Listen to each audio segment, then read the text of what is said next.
Right, so hello and welcome to this episode of the New Earth Angels podcast. This is live on Facebook, Sunday the 9th of February, and my guest today is the spectacular, I'm going to call her the spectacular Krishna Rose, who So is sweet. just a glowing, Mhm. spiritual, effervescent, feminine, divine essence that I just feel. Please, everybody, follow this person and listen to what they say and get her book for sure.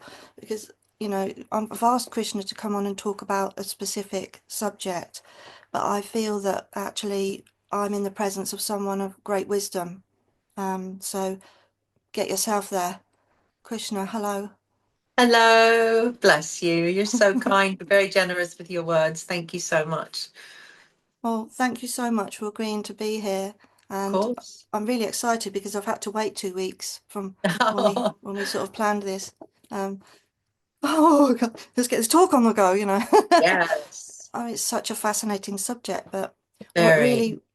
really, I want to make people aware that an author, you're a speaker, you're a spiritual teacher, and also you are a music artist. So you live the package that you write about, don't you? You live Mm, the whole, I mean, you are embodying the whole belief system and the everything that you've studied. Um, mm. and so that really was the theme of Mary Magdalene. Exactly.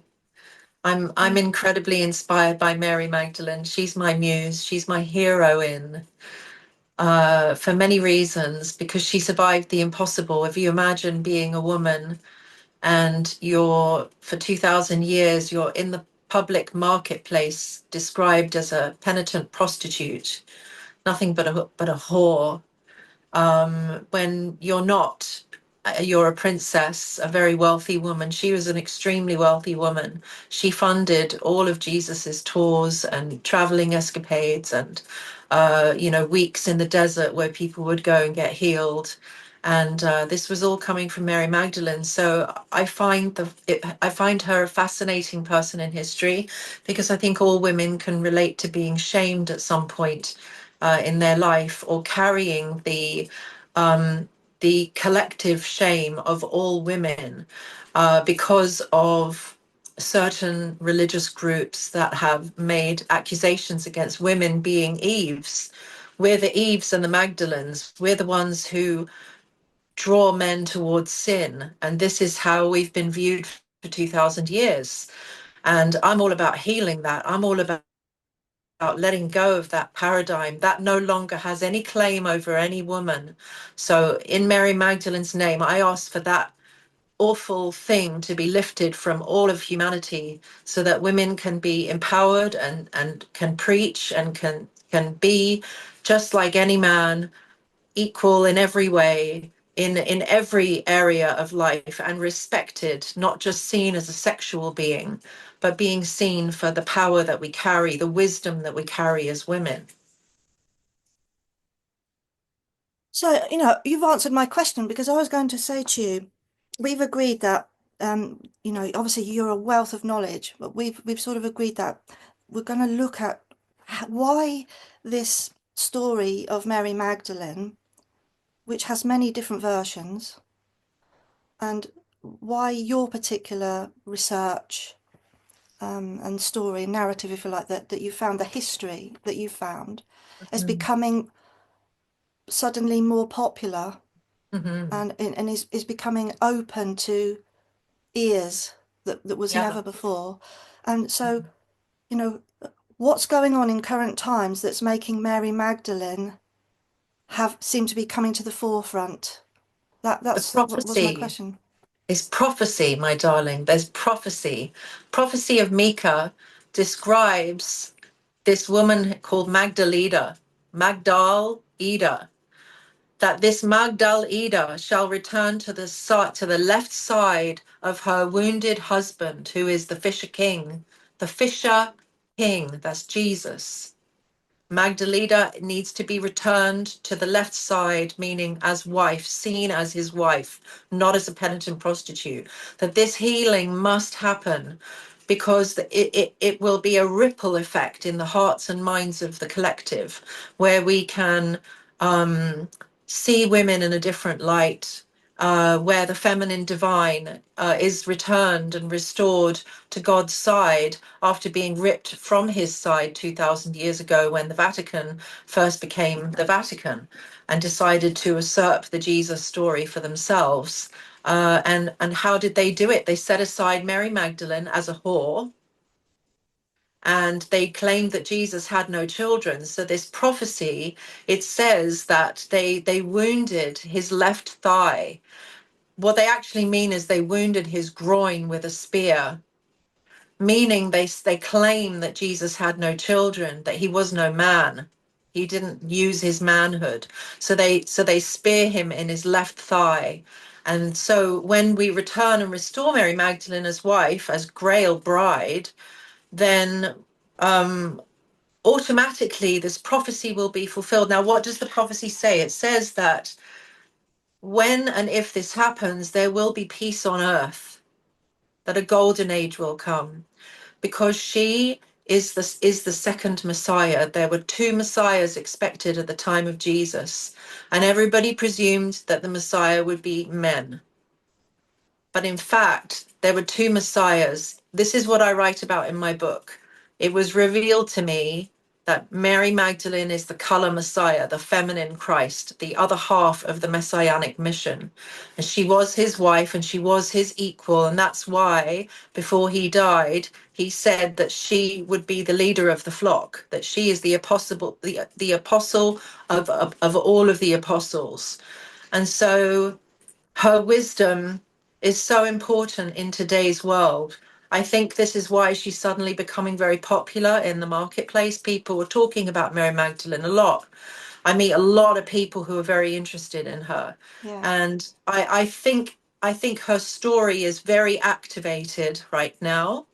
And for a good reason, because like I said, we're trying to restore the goddess, the feminine divine, the divine feminine, because we have not had goddess worship for 2000 years. And before that, before the time of Jesus, everyone worshipped the goddess. Everyone, under different names and in different paths, but everybody worshipped the feminine divine. Even slightly more than the masculine divine, the feminine divine was the main theme in Greek, in Roman, in India. You know, all these ancient cultures, they all worship goddesses. And if you look at our mainstream Western culture for the last, 1,600 years, it has had been very empty of everything feminine. The women were in fact persecuted. They were burned to death for having red hair, which was for one reason only. They burned these women was because they were bloodline descendants of Mary Magdalene and Jesus, and that's why they had the red hair. That's why the church went after all the red-haired people, because they were trying to wipe out Magdalene and Jesus's bloodline, because they usurped the throne of Judea for themselves, the church. Yes, that's always been something that I've tried to look at. Um, Mm.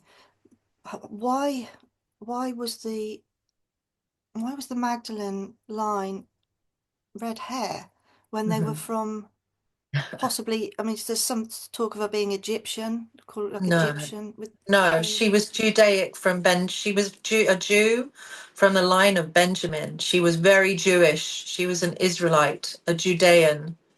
Right. She would have had golden fairish skin. She would have probably had like light, greenish eyes, greenish or bluish eyes, and her hair would be dark, but tinged with red, because a lot of them have that. But she had a royal bloodline that went back, so they were in many places.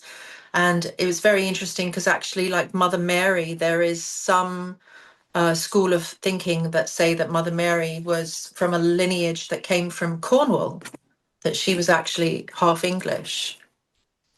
Oh, So wow. that also brings in red hair DNA. So if their children Yeah. had red hair, it could have come from either side, because we know in England that many of the Brits have this very reddish hair. Well, are we really looking at the Essenes that, how they sort of would have presented? physically? Is it their sort of look? I mean, it's their look, but it's not their vibe. The Essene Brotherhood is a brotherhood. It's quite it's a misogynistic man's club where they become very holy and holier than now in some cases. But it's like they're loving teachings and they're following Christ's original teachings, and it's incredible. So I give my hat, I take my hat off to them, but they do not include women. They don't want to empower women. It's very much a brotherhood. And if you look at how Jesus's ministry ran, there was a large follower contingency of women following him. And he said that his wife Mary Magdalene is the equal of all men, and that she is the apostle of the apostles. And so we can understand from this that if he was allowing Mary Magdalene to preach and heal, then he must have been influenced by a different group of Judeans, not the Essenes, because the Essenes, they don't marry, and they don't give room for women to preach, Mm. certainly. So this makes me believe that Jesus and Mother Mary became friends with the Therapeutae, which was a group of a scene like brotherhood, but it was a brotherhood and sisterhood.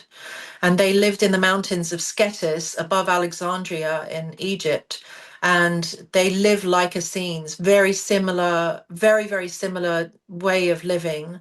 But they revered women, and women were equals, and women had their own, they did their own preaching and healing, and they were revered as the wisdom keepers, unlike in the Essene Brotherhood. So I believe that Jesus was there as a child when they escaped Judea. They must have gone to the Therapeutae because his teachings are very much like what he would have been exposed to there. So can we go back to the Mm, start, to yeah, you, back to yeah, you? yeah. Um, how the heck did you start to open up or feel a calling to all this? What actually happened? I don't really know. It was very weird. The first thing that happened was when I was 8 years old. I was in Kashmir, India, visiting my father's family who are Kashmiri. And I was taken to the tomb of Jesus. And when I saw his tomb, I just remember thinking, well, that's crazy. How did Jesus end up in India?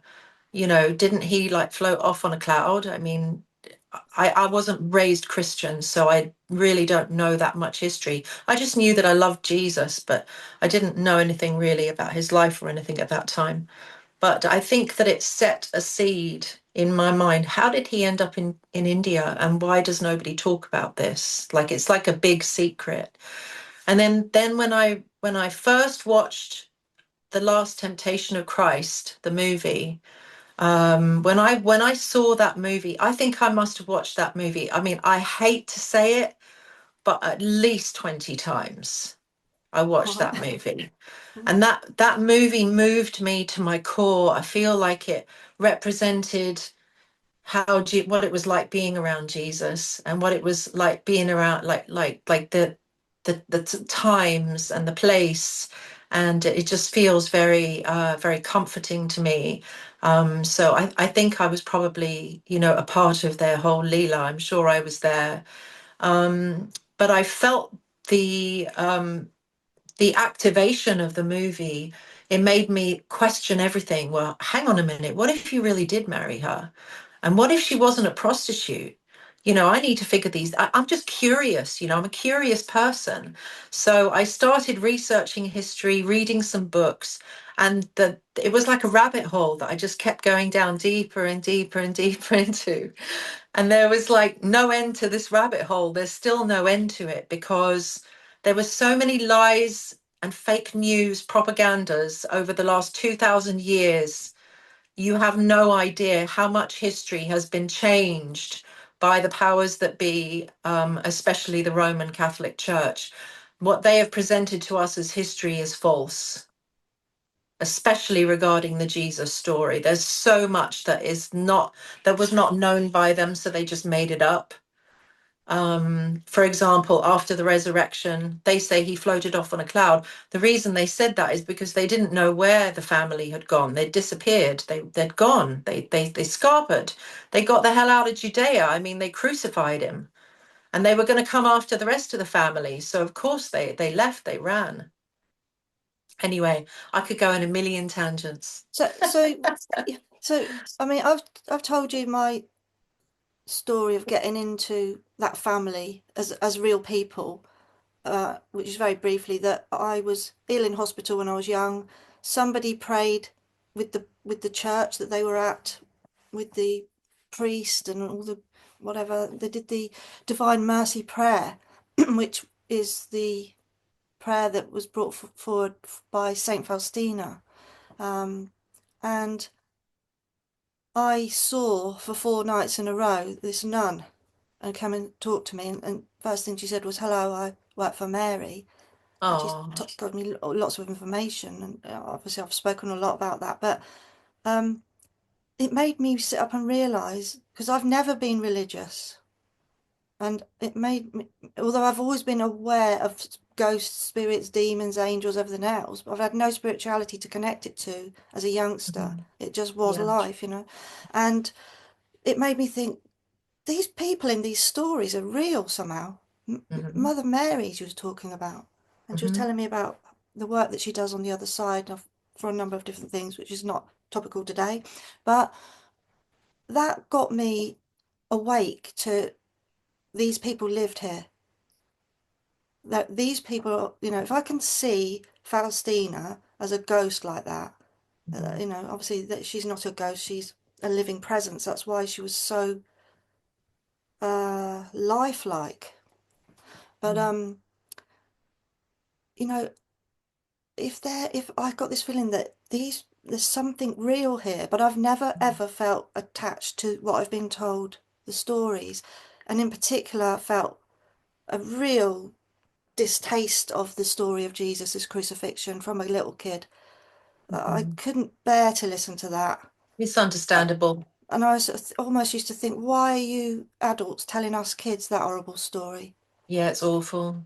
Let's go back to the Three Little Pigs or something, not Yeah, right. I that. agree. I totally agree, by the way. And I still find if I see the Jesus crucified, and especially if it's Yeah. made very horrible, Yeah.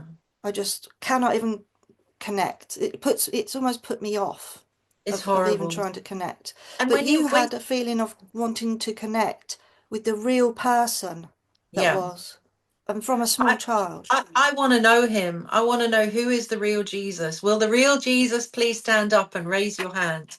I'm very interested to meet him. I'm very interested to know him and to know his ways, to understand what he really said and what he really came to earth to give.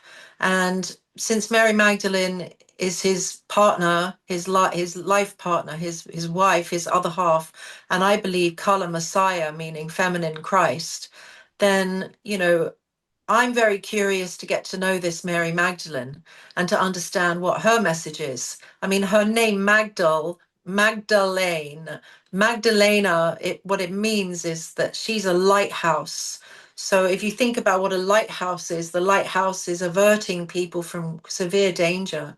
So her whole teachings is all about, people need to understand the laws of karma. What you do, you will reap. What you sow, you will reap.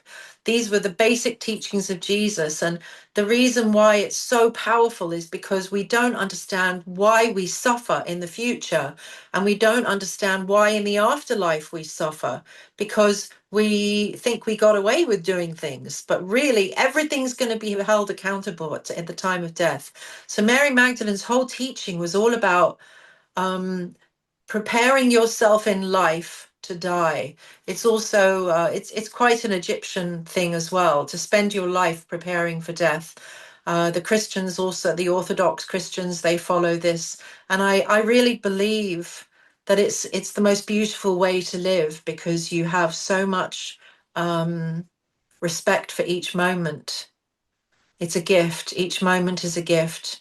And we throw these moments away so easily when really, people like Jesus, that the holy masters that come to this earth, they come to show us divine presence, and they come to teach us how to become like them. That Yeah. it's all perfectly doable. So, I mean, I've looked into the fact that the Pope made a decision to all these stories in the Bible that had anybody called Mary, and they were all, well, should we make this someone or not? Should we Yeah, make this the same person? All these conversations were held. yeah. And I've also looked at the Gospel of Mary that was found, Mm-hmm. and sort of tried to and the other ones that were found with it, like the one of the Gospel of Thomas, where he talks about her, saying that Yes. Jesus would kiss her on the mouth and loved Mm-hmm. her more than anybody, all that Well, sort of thing. actually, they say he kissed her often on the blank. The word is missing. Oh, I think he probably kissed her on the hand, ah, right, okay. because Jesus was very noble. He was a kingly man. He was noble, and she was a princess. So, like, my husband, he he very often takes my hand and kisses my. It came into my mind that that word could very well be hand, but whether it was the hand or whether it was the mouth, it makes it obvious. The fact that he was kissing her in public means that she was his wife, Yes. because it So, wouldn't have happened 2,000 years ago. There's no way any man would be seen kissing a woman on the street in front of others if she wasn't his wife. It wouldn't have happened. yeah. So, what you said that you've looked at these obscure texts and done all this Mm. bookworming research. Yeah. What do you think there is in terms of history and facts of an alternative narrative for Jesus and his life as a family man Hmm. with Mary Magdalene? I think that there's a lot of breadcrumbs that were left behind.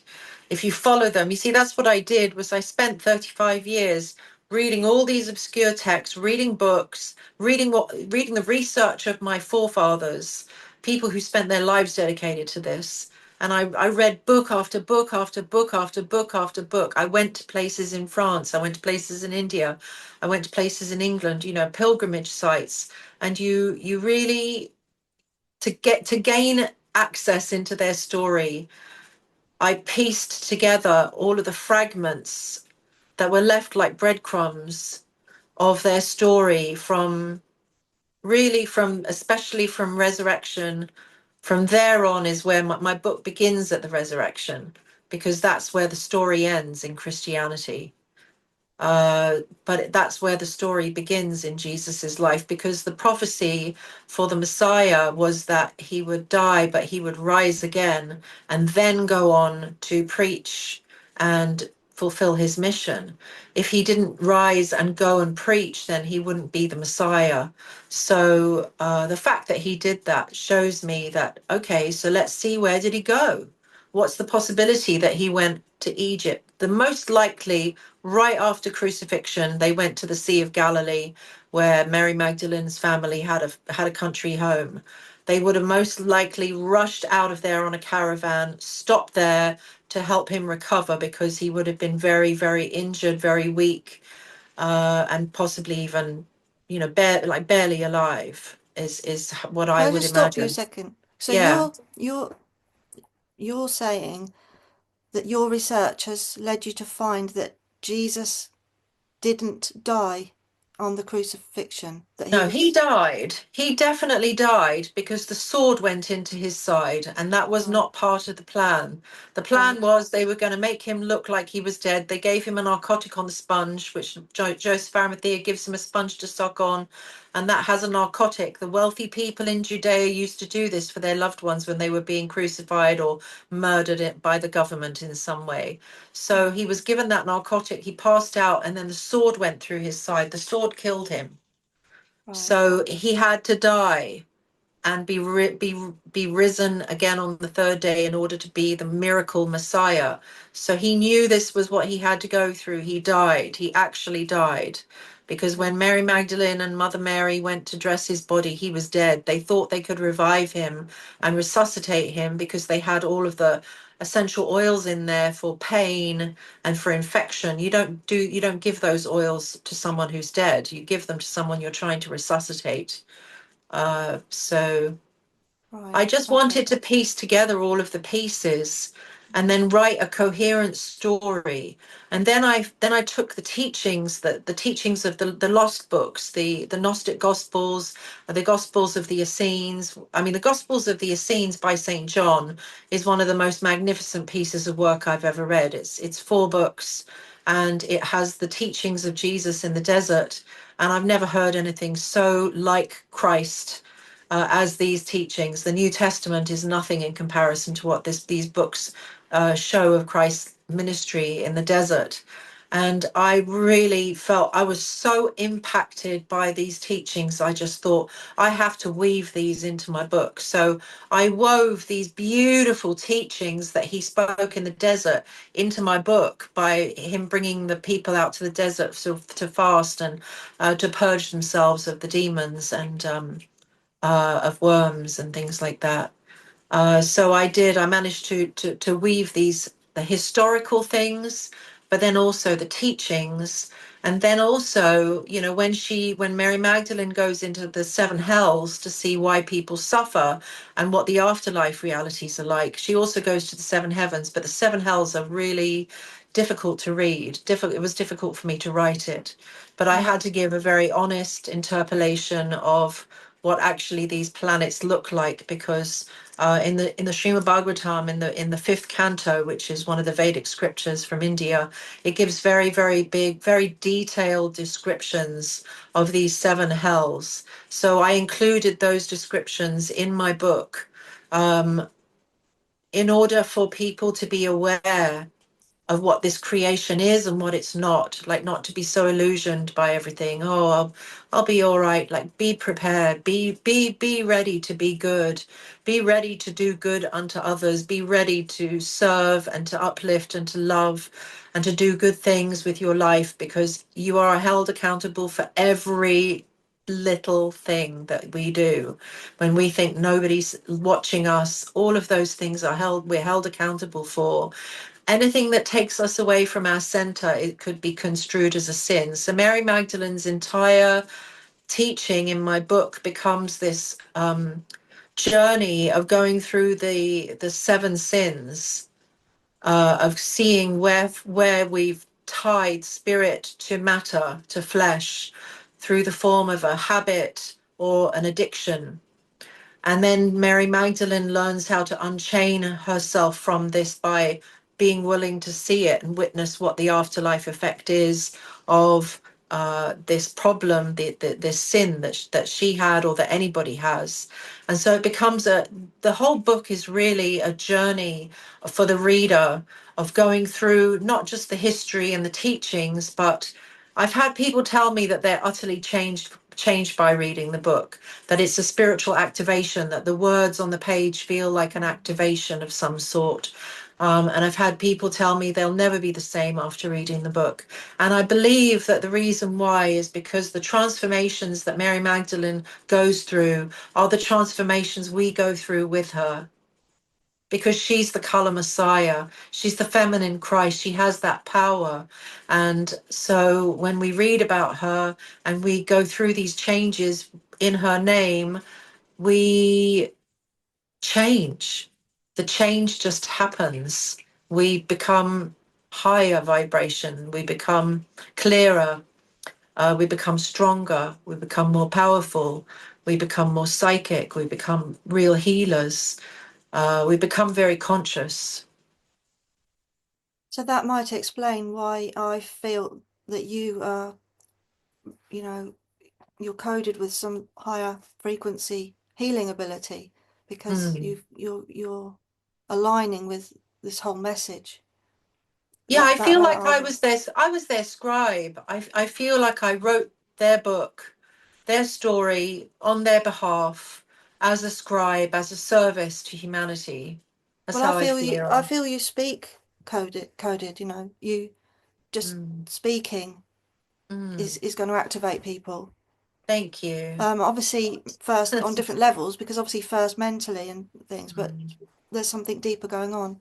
So I want to try and bring you back to the beginnings of what is the lost history of Mary Magdalene, because the first part is the simple fact that this woman that was washing his feet with her hair, um, supposedly a woman that Jesus saved from sin or whatever, is just not a one-off event that, as the Bible would like you to believe, that there's much Absolutely. more to this. So where does the clues come in to us that this is something more? This lady or these actions are something more. Great question. Well, the washing, the bathing of his feet. So she anointed his feet. She bathed his feet with water. She anointed his feet and head with oil, expensive spikenard oil. And then she wiped his feet with her hair. So what was this? This was done twice. She did it twice, according to the New Testament.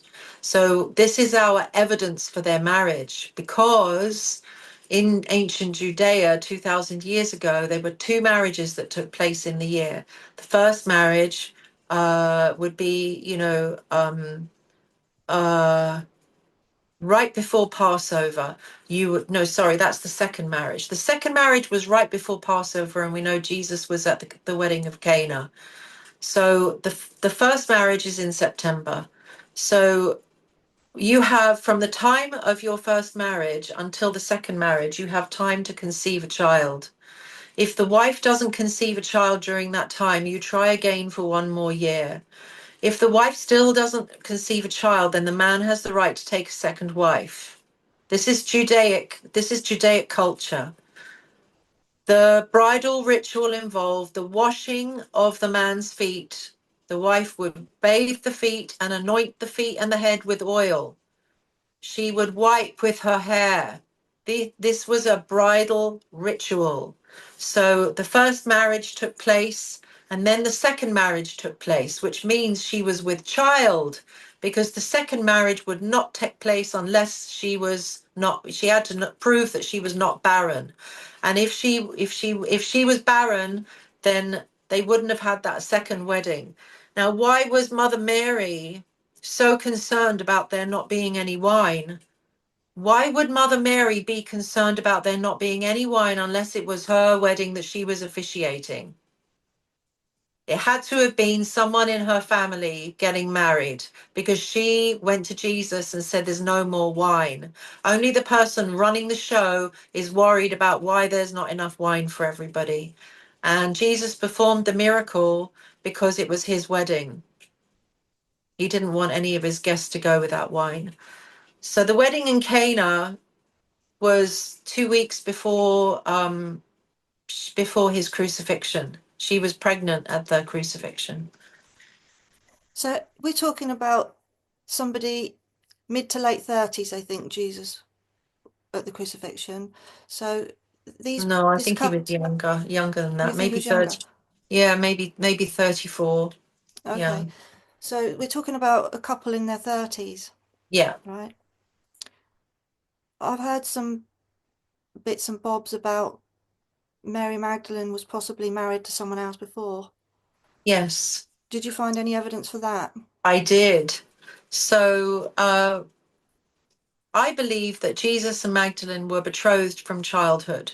It was very normal for people from the lineage of David and the lineage of Benjamin to intermarry, to keep the bloodlines pure. So they would be betrothed from childhood. Jesus and Magdalene's family would have definitely known each other because they were all very, very wealthy kings. So they knew each other. Um, but what happened was Jesus was taken to Jagannath Puri in India when he was 13 after his bar mitzvah. And nobody knew if or when he was going to return from India. He went there to finish his studies and become the Messiah. And there's a lot of evidence for him being in India during that time. And there's no evidence for Jesus's life in Judea during this time. So we know that he was definitely in India. And during this time, Mary Magdalene's betrothal would have needed to have happened. She would have needed to get married, 13 years old. She would have been married to somebody. And John the Baptist was the nearest male relative to Christ. So I believe that her father forced her into a marriage with John. I write about it in my book. And, you know, some of what I've written just came from my intuition when I was writing. And some of it was some obscure writings that I came across that sort of backed up what I was thinking happened. But it seems like their marriage was troubled, and she really didn't want to be married to him, but she was forced into it by her father. And, then when Jesus returns from India, she's married to John. They had a daughter together, Sarah Tamar. And when he returns, it's not long before John's head is taken. And when John's head was taken, Mary Magdalene would have been married off to Jesus, who was the next male heir in the family. That was Judaic. That was a Judaic cultural thing that if your husband died, you'd be passed to the brother, to the next male relative, so that you don't have widows out on the street without any shelter. You know, Yeah. it was a very sheltered society back then. So I believe that's how they came to be married. And, when people ask me for evidence, I always say the number one piece of evidence is the hair washing and the bathing and anointing of his feet. Those are two bridal rituals. So not only were they married, but they had a child. That's what we can preen from history. Um, but then also, the kissing often on the hand or mouth. You wouldn't be seen doing that to any woman. As a rabbi, as a Jewish king, you would not be seen. You follow all of the rules of the land. You are the law of the land. So Jesus would have been very careful to follow all of the laws of the land. So he wouldn't be kissing any woman in public unless it was his wife. So that's a very big, strong piece of evidence. And then, of course, another piece of evidence is the fact that in the New Testament, there's no mention of his marriage. There's no mention whether he was married or not married. Yeah. So that is also evidence because it was presumed he was married because all Jewish rabbis, especially kings, they get married. They get married to bear sons. It's very normal if you come from a lineage of kings, the first thing on your mind and your parents' mind is he has to get married to a good woman so they can bear good stock. Yeah, well, it's interesting because if you look at the the visions of, she's not a saint, but she's what they call a blessed, Catherine, is it Emmerich or Emmerich? She Mm, she saw the grandparents and the parents of Mary, and she was explaining how they were ostracized within the community. She says that they were Essenes and that they were living in a healing community which was close to God and pure and all this sort of stuff. mm, Um, but she says clearly that the the grandparents, um, which was Anna, mhm, um, because they hadn't had children as a married couple, that they'd been ostracized by the community, even though they were all this godliness and purity. They saw that as an absolute, a sign of maybe possibly a bad, bad link with God or whatever. And so it wasn't oh, until they were elderly that they had Mary. And so they mm. died before she was 5 years old, because they were Oh, just elderly parents. And she went to this is according to and the Catholic Church will, the mystic side of it will accept this. It's mhm, not doctrine, but they'll accept it. Um, and she was given to the temple because the parents were too old. The parents were too yeah. elderly. The father died first, and the Mhm, mother died within a couple of years of her being at the temple.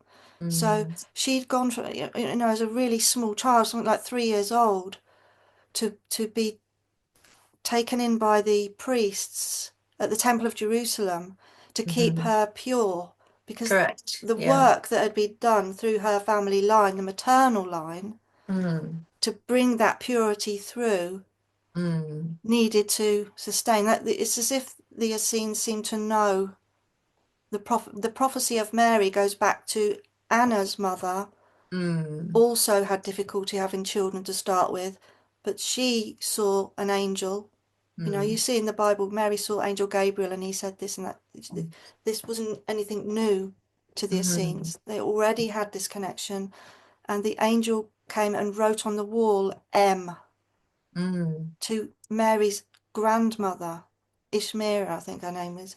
But all of this stuff is telling you that the community that these people are coming from doesn't quite match with the idea of what we sort of think of and know as Jesus deciding to be this celibate man going around. correct. People wouldn't have accepted him as a All, rabbi or as a all spiritual teacher as a right. single man in those times. Well, yes and no. If you were in a scene, then you were celibate because Right, they did believe in that. So I think the fact that you're getting a channeling about it being a scene, I think maybe it means the Therapeute, which is a branch of the right, Essenes, yeah, where that's where I believe they came from because all of the teachings are very aligned, and especially around the women, empowering the women and allowing the women to preach and heal. They were revered. Women were revered in that community, not in the Essene Brotherhood. The right, Essenes are a brotherhood. They're right. not a So sisterhood. the child Sarah that's made such a fuss of as being Yes, the Black that's Madonna, for John's. example, you know. No, that's so wrong. People don't Right. know their history. It drives me nuts. Well, you see, Sarah Tamar was brought to the south of France after the resurrection. They all fled to France eventually, after being in Scetis for a while, just healing Jesus Christ just enough that he can travel on a boat to France. Then they go to France, and when they're in France, they leave after a year and they travel the Silk Road from France to India because Jesus's mission is to preach to the missing, lost tribes of Judea. That is the Messiah's mission. And some of them were in France, but most of them were either en route on the Silk Road, but most of them were already residents in Kashmir. This is very well documented. So he wanted to go and preach to his people. So when they were on the Silk Road, this road had many gypsies on this road. There were a lot of gypsies. And the gypsies became connected with Mary Magdalene and Sarah Tamar because they were like they wore their hair long and loose and they liked to dance and sing in worship. And Mary Magdalene became friends with the gypsies, and that means that Sarah Tamar was influenced by the gypsies. Now the gypsies worshipped Kali Ma. Kali Ma is the goddess from India. She has black skin. And on the Silk Road, all religions kind of intermingled on the Silk Road because everything was coming from India, all of the spice trades and everything was just mingling with Western society on the Silk Road. So over time, Sarah Tamar's worship of Kali Ma became Sarah the Black Madonna. So it's a bit like a Chinese whisper where people just over time have misunderstood, misinterpreted, and it's become something that it wasn't ever. Mm, Sarah was not black. Sarah was not from Ethiopia. She was not a slave girl, as some people like to say. She was Mary Magdalene's first child from John the Baptist. And still today, there are bloodline lineages from Sarah Tamar who fight for their right as Messiah, because there are some who still today believe that John was the first Messiah and Jesus the second. mm. But John didn't fulfill the messianic requirements, so that's why I believe Mary Magdalene is the second coming. But there are people who believe still today that John was the Messiah. This is why in Da Vinci you see him pointing like this. This finger in art meant that John the Baptist, they're pointing at John the Baptist being the Messiah, not Jesus. Oh, So okay. there's like a whole thing, and her bloodline, Sarah Tamar's bloodline, was fiercely defended by many private elite groups, sects that grew up around the protection of the Grail and the protection of Jesus's sons versus the protection of Mary Magdalene's daughter with John. They became rival camps, warring rival camps. Who is the real Messiah? Is it Jesus or is it John? Does that make Sarah Tamar's bloodline stronger, or does that mean Mary Magdalene's bloodline is stronger? So there were literal battles going on for the last 2,000 years for this messianic right to rule. So am I allowed to ask you what, without being ascended, um, to Christ, Hmm. what was the Messiah's mission? The Messiah's mission was to teach people how to love God, Right, how to love each other, and how to let go of the false things of this world and enter into the kingdom of God within. right. Meaning through prayer and meditation that you close your eyes to this world and you try to get a glimpse of God and his kingdom with your practice. So this is why we chant on rosaries or japa beads, repeating God's holy name, because this is a meditation and you're calling on God and you're yearning for God. And then you get what's called a spurti, a vision of the kingdom. And so this is what all of the saints have spoken of. And this is what Christ came to give, was that we should love one another, treat one another with respect. We should be kind to all living beings, including the animals. He was an advocate for vegetarian diet. I mean, if you read my book and you read the teachings that he spoke in the desert, that those are from the Gospel of the Essenes by St. John. And like I said, those are my favorite texts that I've ever read about Jesus Christ's life. Absolutely, by far, the number one best books that there are. And I spoke about this in a great length in my book. So what part did Mary Magdalene play as a real life wife or possibly widow at some point in spiritual like teachings or rituals? Did she have a role, or was she just a listener? I think Was she an active? I think it was both. She's the listener, she's absorbing all of Christ's teachings and ways, and she's embodying them. She is the embodiment of his teachings and ways. So therefore she is our master, our mistress, she is our teacher, just like he's our teacher. Um, I believe Mary Magdalene, the real crux of her teachings is to disconnect, to unshackle ourselves from the habits and sins, things that make us go off center, away from center. That's what we'll call a sin. I don't like the biblical meaning of sin, or the way the church uses it, because then it can be construed as something that's judgmental. We don't want to judge anybody else's sin. We only want to look at our own. And this was the greatest teaching of Jesus, is don't throw the rock unless you're prepared to have rocks thrown at you, because everybody has faults.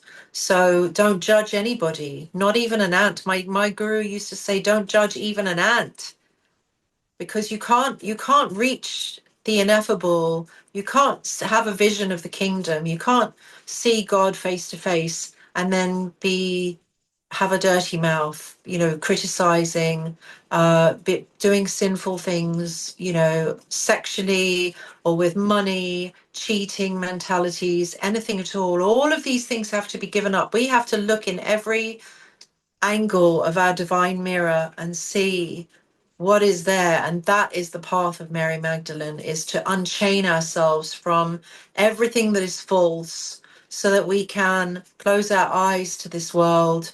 Like she lived in a cave at the end of her life, naked in a cave, and people would pilgrimage up to the caves to come and see her and receive healings. And no, she did not die a widow. He died. I mean, he was the widow because she died. Right. She died in France, and he was in India. And then there's a story of King Shalivahan coming in Kashmir to meet with Jesus, who was known as Christ in India. Christ, this word Christ, it means son of Krishna. which in India they call God Krishna. So just like the Muslims call God Allah, and the Jews call God Yahweh, and Christians call God God, in India they call him Krishna, Krishna. And Christ was the name given to Jesus there because they acknowledged that he was the Son of God. Because actually there was a prophecy in the Bhavishya Mahapurana that a Messiah would come from Judea and he would have been crucified and would have been raised from the dead. They were expecting him to come there. And this King Shalivahan, who met him, he was upset that he had no wife. You know, you're a king. You can't be living here with no one serving you. You must have a wife. I want you to take my daughter as your wife. There is some document that this was something that may have taken place.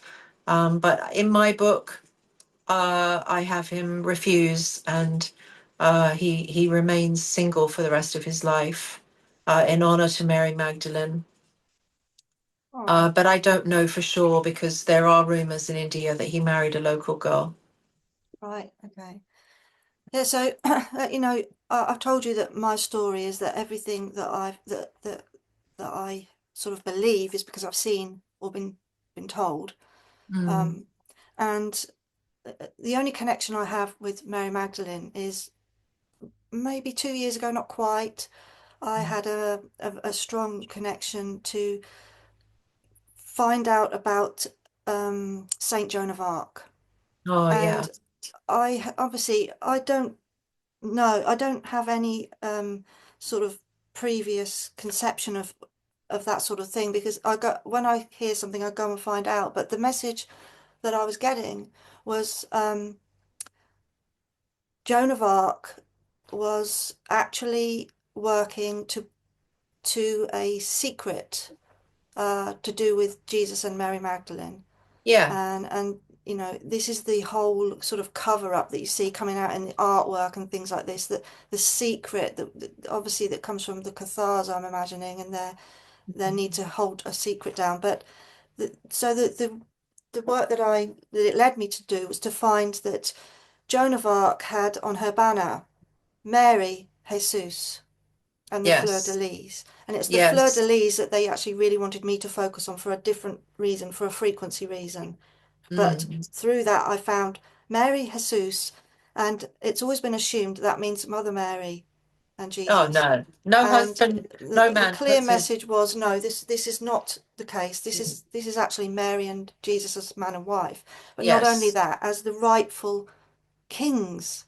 And I was given the message that Joan of Arc, I discovered that she'd come forward and asked to see the king, and she'd put him Mm. back on the throne. That's the Mhm. history.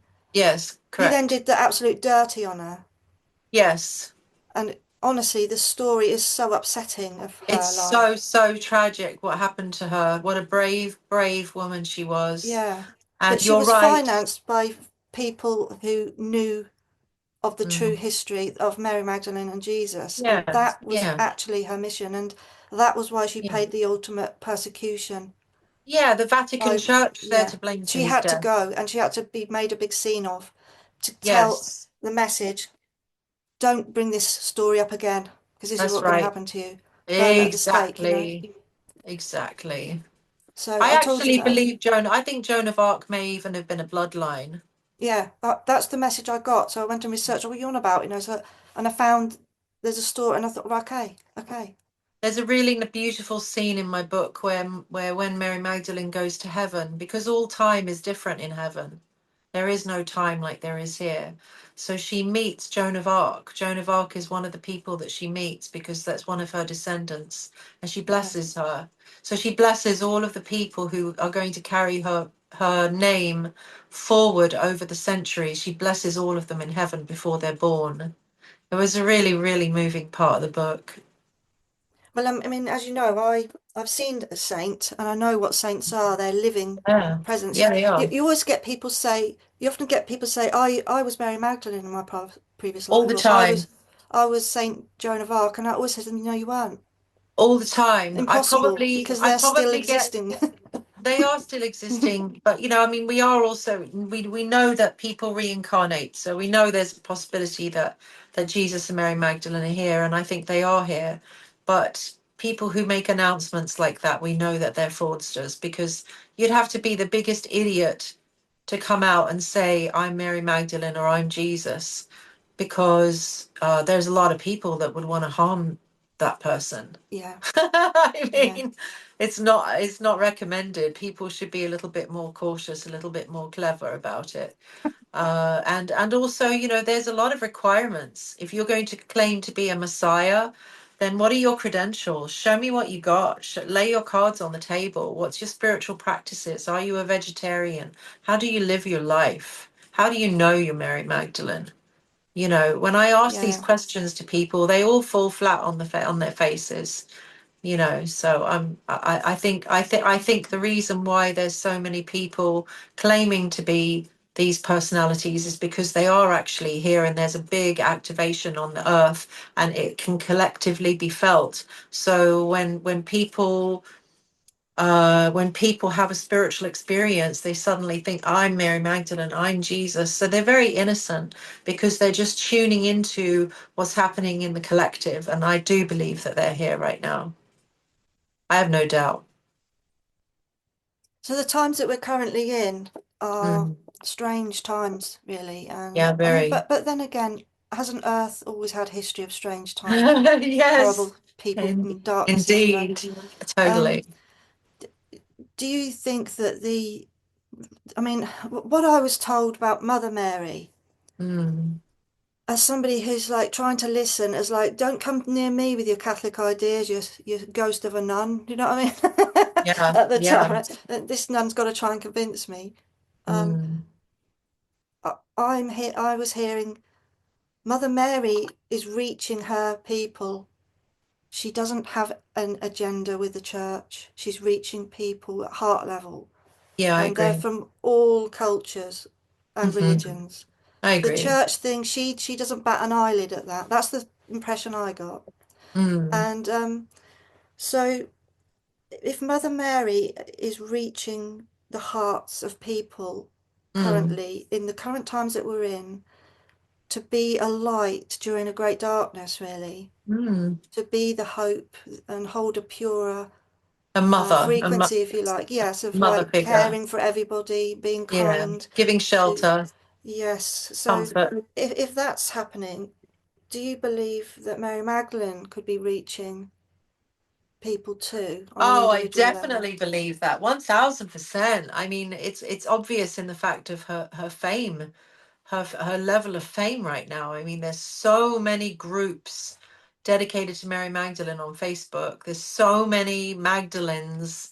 There's so many people teaching about Mary Magdalene, claiming to be Mary Magdalene, writing about Mary Magdalene, researching about Mary Magdalene. I mean, I get people every day reaching out to me about her, asking questions, and um, it's a phenomenon. It's a beautiful awakening, and it's a necessary healing. It's prophecy.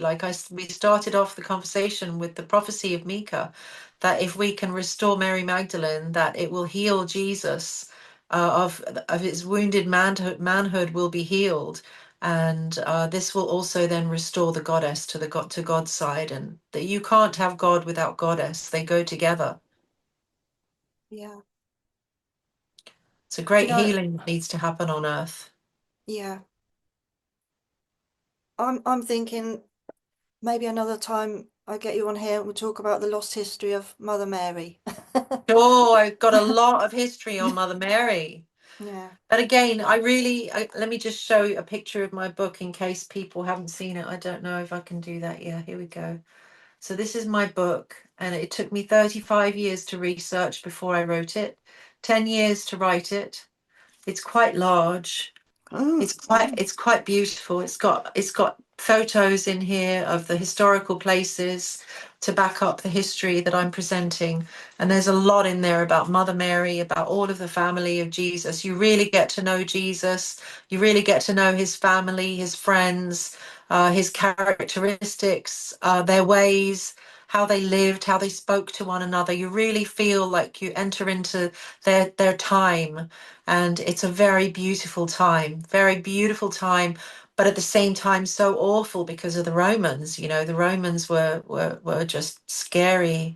You know, they crucified thousands, hundreds of thousands of people. I get people all the time, oh, I had a vision that I was crucified, so I must be Jesus. I'm like, listen, there's literally hundreds of thousands of people who are crucified. Just because you remember being crucified does not mean you're Jesus Christ, because there were hundreds of thousands, if not millions of people who were crucified by the Romans. And what about Jesus' family, his brothers and sisters and all that? Yeah, I wrote Do you go about into all of detail? them. Yes, Because all of them. is that another reason to think of him as a family man and as Mary Magdalene as his partner, life partner, Wow. because of the people that were under the cross, who Oh, would have only well, been there weren't a family. lot of people. There weren't a lot of people at the cross. They all scarpered. They were scared.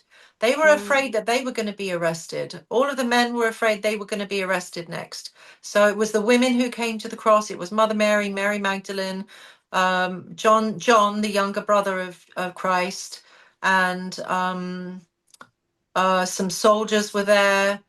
Salome was probably there. The sister of Jesus was probably there. So it would have been, oh, and Joseph of Arimathea was there and Mother Mary. But it was a small group because they were all terrified that they were going to be next. I mean, if we can actually really get this in our head that this is a real person and this actually happened to them, Oh, yeah. and then that they were taken Yes. down from the cross and they were brought back to life, and then, Yes. I mean, how did they ever walk again, for goodness Well, sake? I And tell you, people don't know about the history, but I do write about it in my book. My holy master in India, Bhaktivedanta Narayan Maharaj, he and I had many conversations about Jesus Christ because he knew I was writing a book about it, and he told me that he went to Hemis, to this Buddhist monastery in Ladakh, all the way up high in the Himalayan mountains. And apparently, Jesus Christ came there on from the Silk Road. He went up to Ladakh, and he lived there with the monks for 1 year. The Buddhist monks, for 1 year, he stayed there, and the monks wrote down everything that Jesus spoke, and every conversation that happened between them was written down on these scrolls that they have downstairs in the cellar. And my holy master was taken down into that cellar and was shown these scrolls, and he read a piece of it, and he said, Jesus Christ came here. He spoke about his resurrection. He spoke about his people killing him, and he had wounds on his feet. And the monks every day they applied poultices with herbs, and would wrap his feet, bind his feet every day, because they were weeping pus and blood every day. And he walked with a cane. He was a cripple for the rest of his life, and he had a lot of pain in his feet, and it never went away. Now, people have asked me, well, why would Jesus would have just healed it himself? Why would Jesus heal it himself? Healers don't heal themselves. Let's just put that out there. All of us healers, we're great healers. We can heal anybody, anyone who comes before us. But healing ourselves is the hardest thing of all. You just don't do it. I don't do it for myself. I know I should, and I don't. But if somebody else needs healing, I'm always there to offer support. So also the other thing is, maybe he felt like this was what God gave him. This crucifixion was a fierce reminder for him, that holes in his feet were a fierce reminder of him not to get comfortable in the material world, and to not give in to the flesh. mm, yeah, in the Gnostic teachings. Yeah, Exactly. that's really interesting. Mm. Well, we have come to time, and you've been amazing. I hope you're okay because you've spoken so much. Sorry, Oh, I've it was let you so fun. speak and speak. I love talking about all of these things. It's always such a pleasure. Thank you. um, there was a comment from somebody about Scotland, which I was going to ask you about, but I'm Mhm. assuming that you know. They've got lots of love coming to you from the Facebook page. So thank you everybody watching on Facebook. Nice. This will Lovely. be on YouTube as well, and you're going to put it on your YouTube as well, aren't you? So that you've got it Yeah. on your YouTube. Well, I just want to say thank you so much for everything, that the time that you've given and the amount of information you've squashed into it has been fascinating. And I've got a link to your book and your music and all your Thank other, you. your website already on my page. So people That's just need to have a lovely. look and see what you do. So, Thank you but thank so you. much for your support and thank you for inviting me. It's lovely to spend some time with you again and let's get together again soon. Let's keep in touch and have a We cup of will. tea together. Yeah, we will. Thank All right. you, and have a lovely evening, everybody. And Thank you. God go and bless do. you all. God bless you all. Yeah. Good night.